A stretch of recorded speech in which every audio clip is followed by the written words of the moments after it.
Good morning, everyone. Welcome back to the channel. Today is going to be the feed day and water day. It's been about 5 days since the water's been refilled, so everything's probably pretty much empty. I just got off work a day ago, so we've been hitting the ground full speed.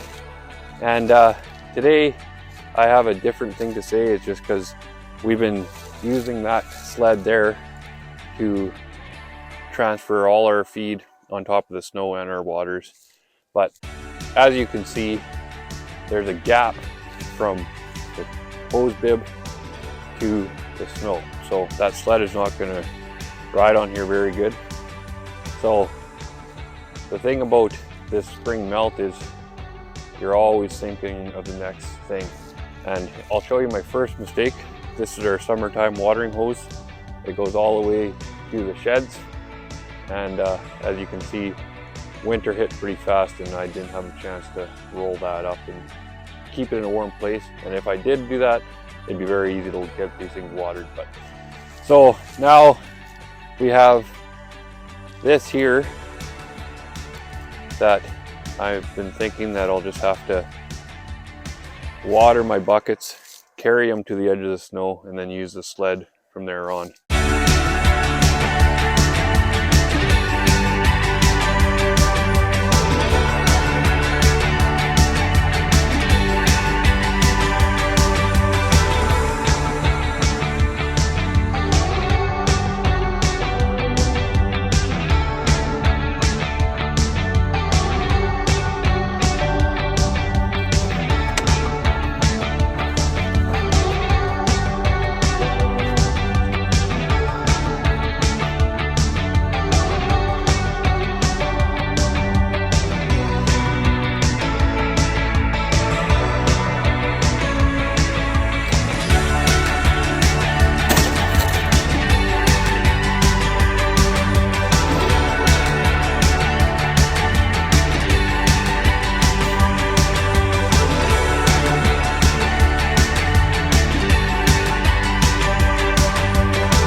As you can see here, we still got quite a bit of snow all in the front here. So it's been pretty challenging with the melting snow, finding all the walking paths we've used all winter. So I just usually take the sled up to the edge there and dangerously walk down and fill everything. So gotta be very careful with this kind of snow because it's all iced up and everything's so slippery, and we're on a steep hill here, so it's gonna be pretty challenging. But hopefully in 5 days, when I have to fill these waters again, all the snow will be gone. But the forecast isn't looking too promising. It was minus 20 last night, which is unreal, so I had to turn on the heat lamps and all that stuff, and right now it's breezy and minus 9. Bearable. You can feel the heat of the sun, so it's not like the cold winter days, but it's got to really warm up to do some improvements here. And I was just telling Kaylee the other night that there's a reason why cities were invented and everything became so commercialized, because what we're dealing with here is it's a lot of extra work, and I'm not complaining by all means. It's good physical labor, and it makes it feel better coming outside when you actually have to. But I can understand now why the commercial farming has taken off and people live in cities.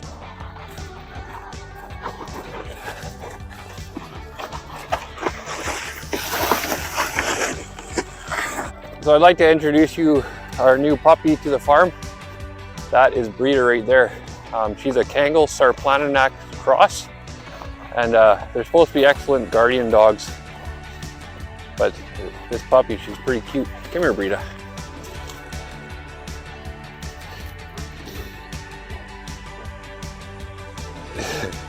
So we've been looking for this type of dog for a long time. They're pretty expensive, and to get the purebred ones, you're looking at some pretty big money. But we did a lot of research on this Sarplaninac breed, and they're also bred for livestock guardian dogs. And you can tell right away, she is very good around the chickens. Usually a puppy would just go crazy over them and try to eat them. But you can tell that she's a very smart dog. She chased them around a couple times, but she has never attempted to eat them. So we got high hopes for her. So the reason why we've been looking for another dog is Makita. She's been a very, very good dog. She's a lab / Akbosh, and when she was young, she used to scare away the coyotes, but she's 10 years old now, and she's kind of getting a little lazy. She'll bark at them, but oftentimes that's not enough for scaring the coyotes away. So we were in the market for a new dog, and that's what we came up with. It was nice and local, so we picked her up. And if you have never watched The Last Kingdom, that's where we got the name from. Brida, she's a warrior, pretty insane warrior, pretty crazy. And so we named her after that, just because we want her to be a warrior and protect the chickens and scare off all the predators. So we thought it was a very fitting name, and we kind of like the name, so that's what we dubbed her. And you can tell she's getting along pretty good with Makita. So hopefully Makita gives her some good training, and then when we don't have time. And so we're pretty excited about this. I'd like to tell you guys, we've been starting to really think about breeding season. That's starting to come in full swing here. So in this turkey coop here, the turkey run, I just put some wire across to separate the two sides. And it's just definitely the time of year where all our animals are just really, really excited to get outside, get some sunshine. And we're pretty sure it's good for their mental health. So yeah, so now, there's Prince William, who's strutting his stuff already, and you can just see how excited they are to get out and breathe some fresh air, get some sunshine, and peck around on the ground. So it's very, very warming to us too. We don't like keeping our birds in confinement, but in the Saskatchewan winters, it's a necessary evil. So, but they're doing really good. And our Beltsville small whites, they've been laying for a long time, but we're still waiting for the Ridleys to start laying. But he definitely looks like he's flirting. So I've said this before, they're one of my favorite birds on the farm.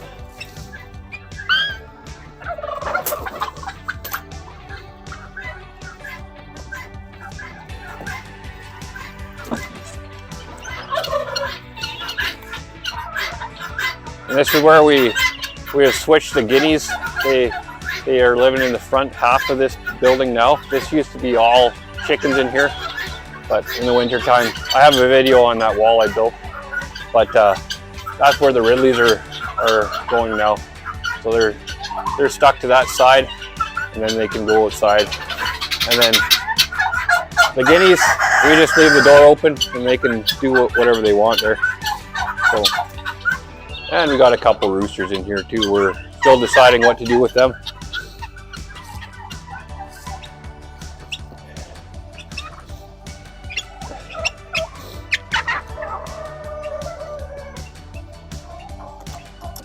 This is the Beltsville coop, and Kaylee's pretty mad at me. I forgot to pick the turkey eggs a couple times, and we got one that went broody, so we're trying to collect the eggs as much as we can now, but it's too late for that one. She just wants to sit on eggs, so she'll be hatching out her own poults probably, I would think. But yeah, we got to keep picking eggs here so all of our hens don't go broody. So you can see the heat lights on because it was so cold, and then we just got 3 roosters left in there, and we're gonna disperse them shortly.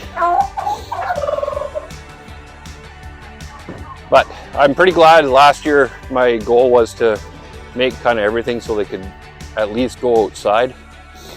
We have goals to make them completely free range, but we had to get that puppy to help with the predators.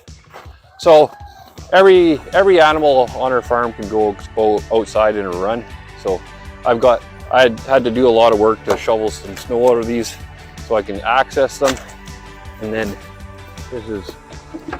this is the peacock house, and rabbits and quail, and we got a rooster and 2 hens in there. Here comes a rabbit. But it's just amazing to me to see these animals. They had no desire to go outside at all. I've even opened these runs before it snowed too much. They could care less, but it just seems like that spring air is in everybody's blood, and they're so excited to get some air. There's our Brahma rooster. He's excited to get with his hen, and that'll happen pretty soon, but you can just see how quickly they get outside and get some fresh air.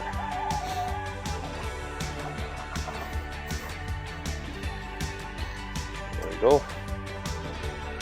Yeah, everything's happy. Even with this cold weather, that sunshine, you can tell it's got some heat to it. And it just lifts the spirits on everybody. And you can just tell that they know that something good is coming, and they're just excited to explore the world again. So, and hopefully it just brings up their health. You can tell they're pretty run down from winter. They've done very, very well considering. But yeah, hopefully this warm weather, sunshine, fresh air, and even a little bit of grazing will help lift their spirits. But I gotta prevent Brida from being an egg eater like Nikita is, so I'll just open the fancy dancy door and they can come and go as they please. That rooster you see there, it's from the blue egg line, so we're excited to get him breeding at the hens to create more rainbow eggers. And you can see it's starting to happen already there. So things are in the mood.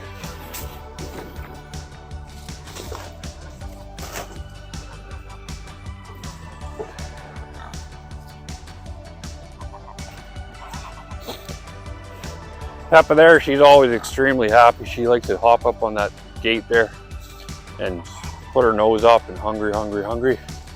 Hey, you want some food, Peppa? There we go, fed and ready to go. Our geese here, I'm sorry about how they look. They're very, very dirty. They've had a rough winter, but they've survived really good. And they're just in high need for water, but unfortunately we can't do that yet because all this stuff here keeps freezing. So, but I promise you they are stark white when they're clean, and they will get clean in the springtime and they'll look a lot better. Pretty crazy how all these things have zero problem surviving, but they sure look battered after a winter like that. So I'm not going to bore you with all the details on how I feed all these animals. You've seen everything like that happen before if you watch my videos. I'm just going to water and feed everything. And then I'm gonna be making a video. I don't know if it'll be today or sometimes very soon anyways. We're gonna be starting our seeds, and just to let you guys know, it's all heirloom seeds. They all date back to at least 1800, a little bit younger maybe, but around that time. So we're very, very excited to put that into our regenerative garden. It seems fitting to go kind of natural with no till, and then put non-compromised seeds in there. And so our tomatoes aren't going to look like regular tomatoes. They're going to look funny. All our vegetables are going to look funny, but full of nutrition, and it's very, very exciting to us. So if you're interested in that, just subscribe to this channel, and there's going to be a lot of things happening here. We have lots of plans, and now that things are starting to turn around, things are going crazy busy. I'm not a guy that likes to think, but this is making me forced to think, and it's very, very exciting to me. So yeah, subscribe to this channel if you're interested in what you're seeing, and we'll catch you on the next one. Thank you for watching.